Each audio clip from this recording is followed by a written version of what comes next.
बाबा साहब डॉक्टर अम्बेडकर कहते थे कि किसी समाज ने कितनी तरक्की की है, अगर इस बात को जानना है तो समाज की महिलाओं ने कितनी तरक्की की है, इस बात को जानिए।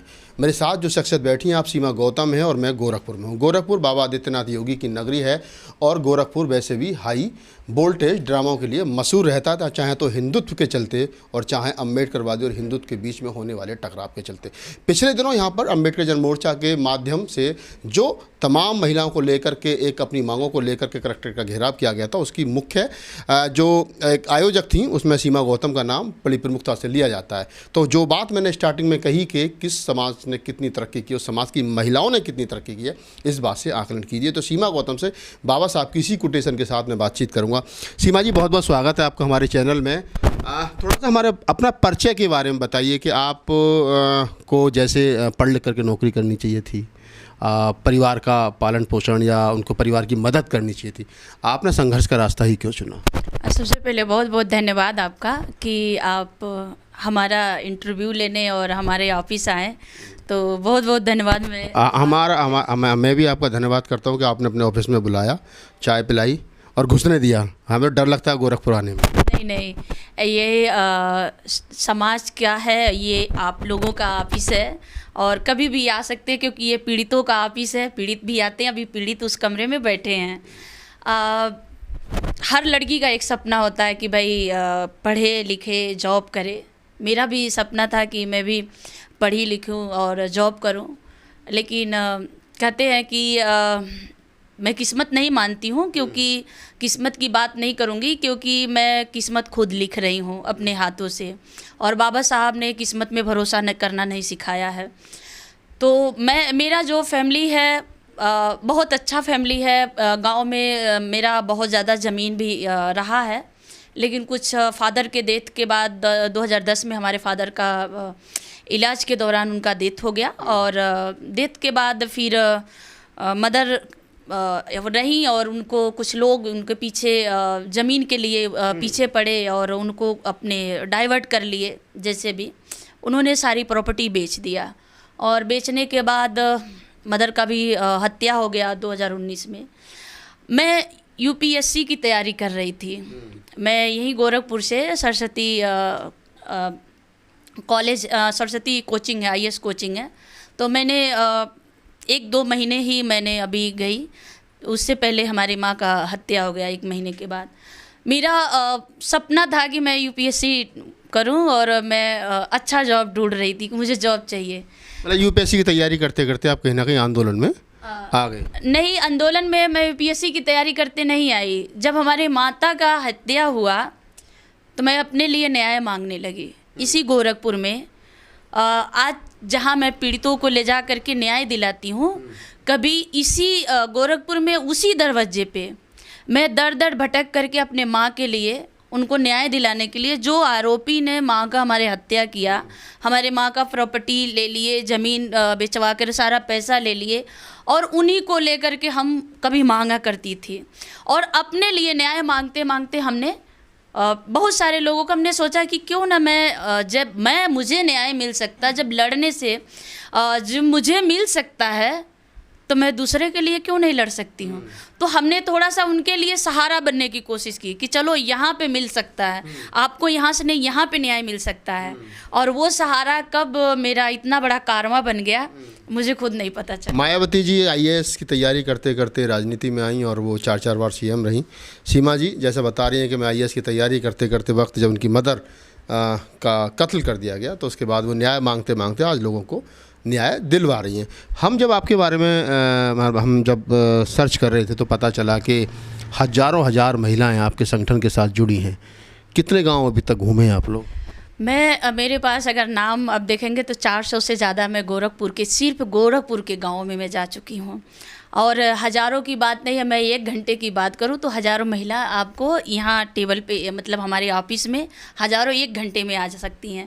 आज के डेट में मेरे साथ 10,000 से ज़्यादा महिलाएं जुड़ चुकी हैं, और वो महिलाएं हैं जो कल तक एक महिला शिल्प मानी जाती थी कि जैसे कि गांव में कहावत होती है कि ये महिला है ये क्या जानेगी, ये महिला है ये कुछ नहीं जानेगी।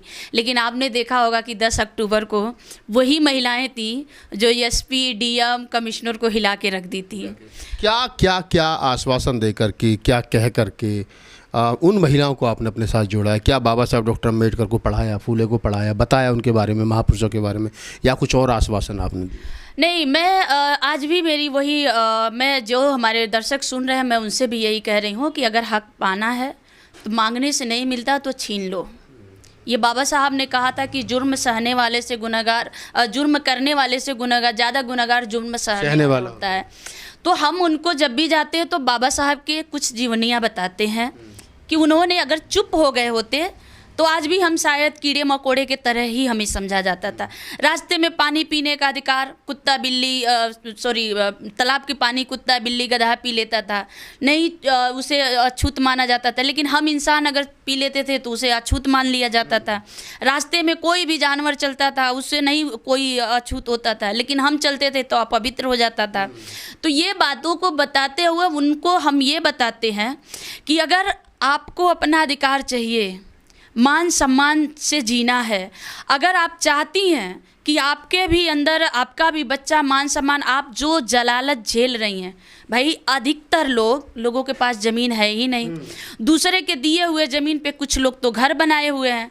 तो वो बाबू साहब आते हैं तो कहते हैं कि तुम चलो हमारे वहाँ चाकरी करो। ऐसे गांव तो आपको हम सैकड़ों गांव आपके दिखाएंगे गोरखपुर में कि ऐसे लोग हैं कि जो कहते हैं हमारे वहाँ तुमको चाकरी करना है। जो चाकरी करने का, वो गुलामी करने का भी जो मजदूरी है वो तय करेंगे। उनकी मर्जी आएगी तो आपको देंगे, नहीं मर्जी आएगा तो नहीं देंगे। आपको काम करना है। तो हम उनको ये बताते हैं कि अगर आपका अधिकार चाहिए, बाबा साहब ने हर क्षेत्र में हमें बराबर का भागीदारी दिया, बराबर का हिस्सा दिया है। तो हमें वोट डालने का अधिकार तो हमें बराबर का मिल गया। प्रधानमंत्री डालते हैं तो एक गिना जाता है, और हम दलित, गरीब, पिछड़े और जो भी लोग, शोषित लोग हम लोग डालते हैं तो भी एक गिना जाता है। मतलब 1 वोट 1 मैन 1 वैल्यू, सभी की कीमत बराबर है। तो ज़मीन के मामले में आज भी भारी गैर बराबरी क्यों है? अन्य संसाधनों में गैर बराबरी क्यों है?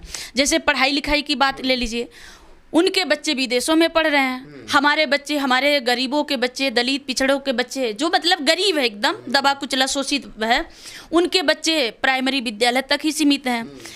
अगर चिकित्सा की बात करेंगे तो हमारे गरीब घर के बच्चे, चाहे गरीब घर का फैमिली के किसी को बीमारी होती है तो उसको पता चलता है बेड ही नहीं मिलता है। और वही अमीर के तो वो जाके दिल्ली में दवा करा लेते हैं, विदेश चले जाते हैं। तो जो जहाँ पे उनको जो सब सुख सुविधाएं मिलने चाहिए वो सारे से उनको तो वंचित कर दिया गया है।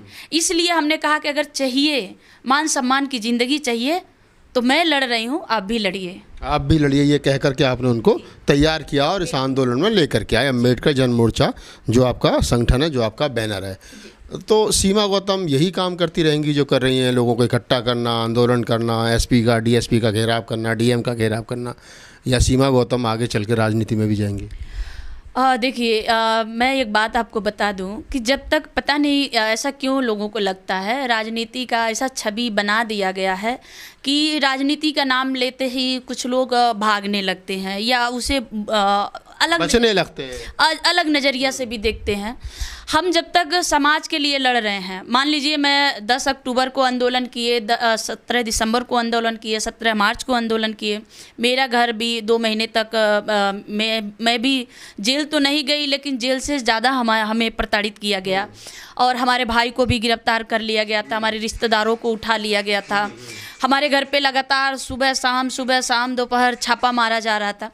तो हमारे कहने का मतलब, जब तक हम समाज का काम तो वही है ना, वही काम अगर कोई नेता बन के करे या कोई समाज सेवक करे, बस फ़र्क ये है कि अगर हम चुनाव लड़ लिए तो राजनीतिक हो गए, चुनाव नहीं लड़ रहे हैं तो हम समाज सेवी हो गए। तो चुनाव अगर हम लड़ेंगे नहीं तो हमारे हाथ में पावर आएगा नहीं। तो जो हमारे साथ जुड़े हैं लोग, उनको हम लंबे समय तक कैसे लाभ दिला पाएंगे? अभी आपने 10 अक्टूबर को आपने देखा कि जितना बड़ा हम आंदोलन किए और उसमें 12-13 लोग जेल गए, हमारे पत्रकार साथी भी गए, समाज सेवी भी गए, हम लोग भी जेल के जैसे हमारे लोग भी गए, 12-13 लोग जेल गए।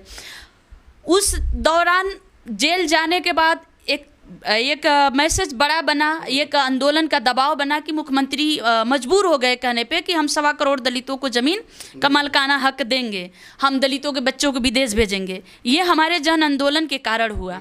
लेकिन क्या हुआ, हमारे पास सत्ता नहीं होने के कारण हम लोगों को बार बार जेल में डालने की, जेल की धमकी दे करके हमें डराया गया।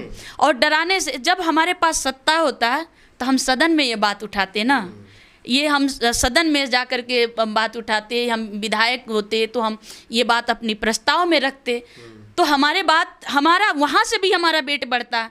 हम यहाँ ज़मीन पे भी संघर्ष करते, हम सदन में भी संघर्ष। आप कहीं ना कहीं ये कहने की कोशिश कर रहे हैं कि अगर आप सोशल एक्टिविस्ट हैं, सामाजिक कार्यकर्ता हैं, तो आप मांग रहे हैं, लेकिन जब आप राजनीतिक रूप से मजबूत हो जाते हैं, MP MLA बन जाते हैं, तो फिर आप देने की स्थिति में आ जाते हैं। तो अगर देने वाला बनना है तो राजनीति करनी पड़ेगी। मुझे नहीं लगता है कि राजनीति कोई अलग से होता है। मुझे लगता है कि अगर एक अच्छा नेता है तो जो मैं कर रही हूँ उसे भी वही करना चाहिए, तो आप सीमा गौतम हैं, जैसा इनके परिचय में मैंने बताया कि अम्बेडकर जन मोर्चा पूर्वांचल, खासतौर से गोरखपुर और गोरखपुर से लगे हुए तमाम वो ज़िले जहाँ पर दलित, शोषित, पीड़ित, मजदूर, गरीब की आवाज़ अगर कोई उठाता है तो वो एक संगठन है डॉक्टर अम्बेडकर जन मोर्चा। मैंने बताया कि मैं गोरखपुर में था तो इच्छा हुई कि सीमा जी से बात की जाए। उन्होंने बड़ी बेबाकी से अपनी बात रखी। इस पूरी बातचीत के बारे में एक बात तो कह सकता हूँ कि बाबा साहब डॉक्टर अम्बेडकर की वो कोटेशन कि 21वीं सदी हमारी है। अब तक हमारे लोग मांगते थे, लेकिन अब हमारे लोग जो है वो लड़ना सीख गए, चाहे वो चंद्रशेखर रावण हो, चाहे सीमा जैसे सैकड़ों और लोग हों जो देश भर में रोड पर, सत्ता नहीं है, सत्ता में जो दलित समाज के या बहुजन समाज के नेता हैं वो गूंगे और बहरे की स्थिति में हैं, और जो राजनीतिक दल चला रहे हैं वो खुद को और परिवारों को बचाने की स्थिति में। ऐसे में चंद मुट्ठी भर लोग हैं, सीमा और जैसे लोग, जिनसे कुछ उम्मीदें हैं कि जो रोड पर लड़ करके इस फूले अम्बेडकर आंदोलन को मजबूत कर रहे हैं। और तो और उनसे लोगों को भी उम्मीद है कि ये शायद उनके लिए लड़ करके कुछ सरकारों से छीन करके या ला करके उनको दे सके। इस पूरी बातचीत के बारे में आपकी क्या प्रतिक्रिया हमें कमेंट सेक्शन में बताइए, और अगर आपका कोई सवाल है तो हम लिख भेजिए राहुल नागपाल official@gmail.com पर। धन्यवाद।